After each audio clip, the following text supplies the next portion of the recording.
राम राम जी।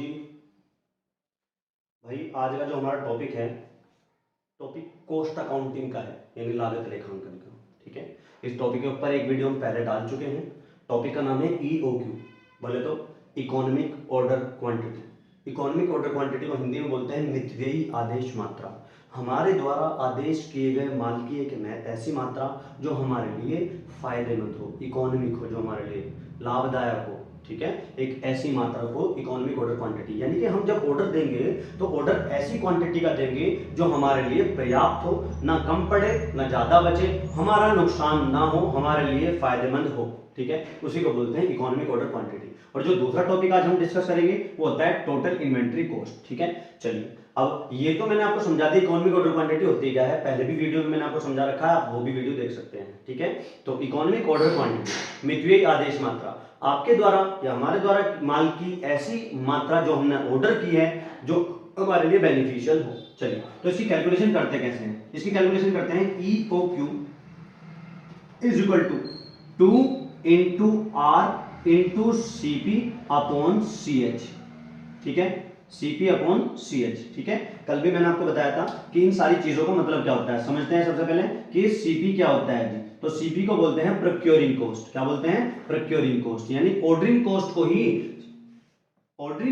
ही CP बोलते हैं। ठीक है, उसके बाद होल्डिंग कॉस्ट CH यानी होल्डिंग कॉस्ट, CH यानी होल्डिंग कॉस्ट या कैरिंग कॉस्ट। अच्छे से डिटेल में मैंने इससे पहले वाली वीडियो में इसको समझा दिया था।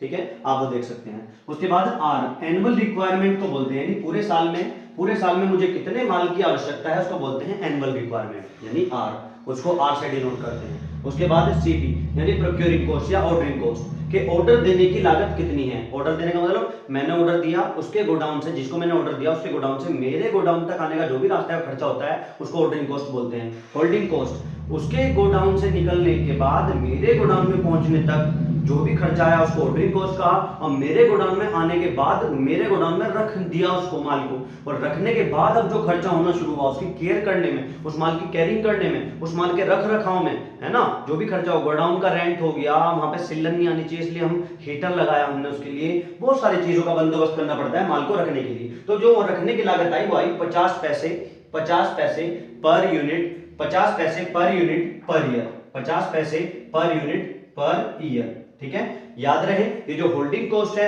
ये हमेशा पर यूनिट पर ईयर होनी चाहिए, हमेशा holding cost per unit per year होनी चाहिए आपकी। तो एक यूनिट को गोडाउन में एक साल तक रखोगे तो 50 पैसे खर्च आएगा एक यूनिट के ऊपर। ठीक है, चलिए अब इसकी कैलकुलेशन करते हैं। तो कैलकुलेशन में क्या करना है, बस डेटा आपको रखना है। ठीक है, चलिए रखते हैं। तो 2 इंटू R की वैल्यू है 36,000 और इंटू CP की वैल्यू है हमारी 1000 और अपॉन CH हो जाएगा हमारा 0.5। ठीक है, और पूरे का अंडर रूट, ये पूरे का अंडर रूट आ जाएगा। ठीक है, जब पूरे का अंडर रूट करेंगे, इसको सोल्व करेंगे हम, तो चलिए सोल्व कर देते हैं इसको। 72 144 144 और 3 जीरो इसकी और 3 जीरो इसकी। ठीक है, ये आ गया अंडर रूट में, पूरा सोल्व करके ये आ जाएगा। और 144 का जब रूट बाहर करेंगे आप तो 12 हो जाएगा, रूट बाहर निकालेंगे तो 12 हो जाएगा। और यहाँ 6 जीरो है, 6 जीरोज हैं, तो 6 की आधी जीरो हो जाएगी, यानी 12,000 यूनिट्स। ठीक है, ये आ गया हमारा EOQ, मतलब कि एक बार में हमें 12,000 यूनिट का ऑर्डर देना चाहिए, वो हमारे लिए बेनिफिशियल होगा। हमें एक बार में 12,000 यूनिट का ऑर्डर देना चाहिए तो हमारे लिए बेनिफिशियल होगा। तो ये तो आ गया हमारा एक आंसर। अब बात करते हैं दूसरे टॉपिक की। टॉपिक का नाम है total inventory cost. Total inventory cost का मतलब क्या होता है कि मैं जो माल खरीद के लाया उसको खरीदने की लागत, ऑर्डर देने की लागत और गोडाउन में रखने की लागत, सारी लागतों को जोड़ दो, यानी सारी कॉस्ट को जोड़ दो। Purchasing cost, ordering cost, holding cost, तीनों कॉस्ट को जोड़ दो। जोड़ने के बाद जो टोटल आएगा उसी को बोलते हैं टोटल इन्वेंट्री कॉस्ट। चलिए इसको समझ लेते हैं। तो इसको शॉर्टकट में TIC लिखते हैं। क्या लिखते हैं? TIC। तो इसका फॉर्मूला क्या होता है, ये पहले समझते हैं कि ये किस किस से मिलकर बनती है। पहला होता है परचेजिंग कॉस्ट, पहला होता है परचेजिंग कॉस्ट, दूसरा होता है ऑर्डरिंग कॉस्ट, दूसरा होता है ऑर्डरिंग कॉस्ट, और तीसरा होता है होल्डिंग कॉस्ट। आपको ये रटने की जरूरत नहीं है, मैं अभी आपको इसका क्रम बता देता हूं, क्रम क्या है इसको याद करने का। तो होल्डिंग कॉस्ट क्या हो जाएगी हमारी, समझते हैं। परचेजिंग कॉस्ट, सबसे पहले मैं गया उसके गोडाउन से और जाके वहां से माल खरीद के लाया, तो उसको पेमेंट करके आया, जो पेमेंट करके आया उसको बोलेंगे परचेजिंग कॉस्ट, जो मैंने परचेज करने के बदले में पेमेंट किया है उसको बोलते हैं परचेजिंग कॉस्ट, ठीक है।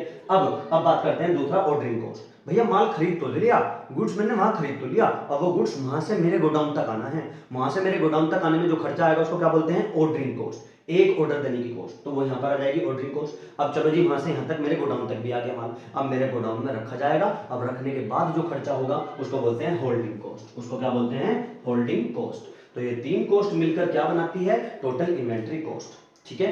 देखिए रटना नहीं है, इसका एक फॉर्मूला है, वो रटना नहीं है, आपको समझना है केवल, ठीक है। और ये जो टोटल इन्वेंट्री कॉस्ट होती है ये ऑल ओवर होती है, ऑल ओवर का मतलब पूरे बिजनेस की, पूरे साल की माल खरीदने की, ऑर्डर देने की, गोडाउन में आने की, सारी खर्च का जो टोटल होता है उसको बोलते हैं ये टीआईसी। तो परचेजिंग कॉस्ट, पूरे साल में मुझे कितनी यूनिट की जरूरत है, मुझे टोटल पूरे साल में आर यूनिट की जरूरत है, एनुअल रिक्वायरमेंट यानी आर, इसको आर बोलते हैं ना। तो मुझे पूरे साल में कितनी यूनिट की जरूरत है, आर, और एक यूनिट कितने रुपए की है, पी रुपीज की, कितने की है, पी रुपीज की, कैसे, इनटू पी। मतलब क्या है जी इसका मतलब ये है कि मुझे जितनी भी पूरे साल में 36,000 यूनिट की जरूरत है, और एक यूनिट कितने की आ रही है, 20 रुपए की, तो 36,000 गुना 20 ये टोटल मैं खर्च करूंगा पूरे साल में खरीदने के लिए। तो ये हो जाएगा आर इंटू पी, पूरे साल की लागत निकाल देंगे।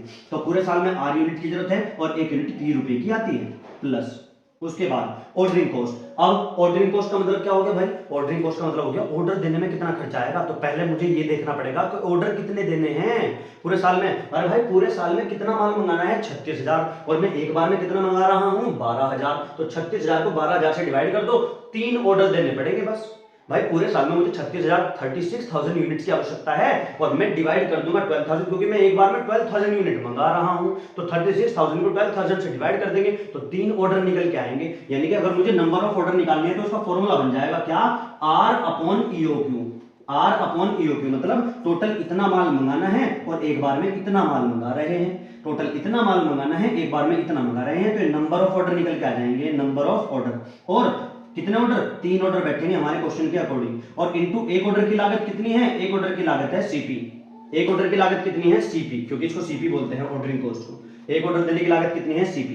तो एक छोटा सा फॉर्मूला बन गया। कभी कभी क्वेश्चन में आपसे केवल यही पूछ लेता है ऑर्डरिंग कॉस्ट बताओ, तो फॉर्मूला क्या होगा, R upon EOQ into CP. R पूरे साल की रिक्वायरमेंट बटे डिवाइडेड बाई ईओक्यू, यानी एक बार में कितना माल मंगा रहे हैं, ये आ जाएगा नंबर ऑफ ऑर्डर, इतना नंबर ऑफ ऑर्डर, और एक ऑर्डर की कॉस्ट कितनी है, इतनी। आगे अब होल्डिंग कॉस्ट। होल्डिंग कॉस्ट में अब ऐसा तो नहीं है कि सारा जितना भी गुड्स में खरीद के लाया सारा मशीन में पलट दिया, लाते ही मैंने सारा मशीन में बनाने के लिए डाल दिया, ऐसा तो नहीं है, कुछ टाइम तो रखा रहेगा। तो ये माना जाता है कि जितना मैं माल खरीद के लाया, जितना भी मैंने एक बार में ऑर्डर दिया, उसका आधा, उसका एवरेज मेरे पास बच जाएगा, और वो मुझे गोडाउन में रखना पड़ेगा। तो ये हो गया बचा हुआ माल जो गोडाउन में रखा हुआ है। और एक यूनिट की लागत कितनी है, ये बची हुई यूनिट है जो गोडाउन में रखी हुई है, और एक यूनिट की लागत कितनी है, 50 पैसे, यानी CH, यानी CH। बस ये फॉर्मूला सुनते ही सब लोग डर जाते हैं कि फॉर्मूला नहीं है, कॉमन सेंस है, याद कर लीजिए। पूरे साल में इतनी यूनिट खरीदनी है, एक यूनिट इतने की है, तो ये तो खरीदने में चले गए पैसे। उसके बाद टोटल इतना ऑर्डर देना है, पूरे साल में इतना माल मंगाना है, एक बार में इतना मंगा रहा हूं, तो ये आ गया नंबर ऑफ ऑर्डर। और नंबर ऑफ ऑर्डर को CP से मल्टीप्लाई कर दो, क्योंकि एक ऑर्डर की कॉस्ट कितनी है, CP, ठीक है। जितना माल मंगाया उसका आधा बच जाएगा, हाफ एवरेज बच जाएगा, और बचा हुआ माल गोडाउन में रखा है, और एक यूनिट को रखने की लागत कितनी है, CH। तो बस इसके अंदर वैल्यू पुट कर दीजिए, आपकी TIC निकलकर आ जाएगी। वैल्यू रखते हैं पूरे साल में कितना, आर कितना है 36,000, और एक यूनिट कितने की है, 20 रुपीज की, तो इसमें 20 की मल्टीप्लाई कर देंगे, उसके बाद प्लस का निशान। फिर आर कितना है मेरा, आर है मेरा वही 36,000, और एक बार में मैं कितना मंगा रहा हूं, 12,000। ईओक्यू कितना है मेरा, 12,000, ये एक बार में मैं मंगा रहा हूं गुड्स, और इनटू एक ऑर्डर की कॉस्ट कितनी है, 1,000। चलिए आगे, ईओक्यू कितना है मेरा, 12,000, एक बार में 12,000 यूनिट्स मंगा रहा हूं मैं, और उसका हाफ यानी कि एवरेज बच जाएगा, और बचे हुए की जो कॉस्ट है वो कितनी है, 50 पैसा।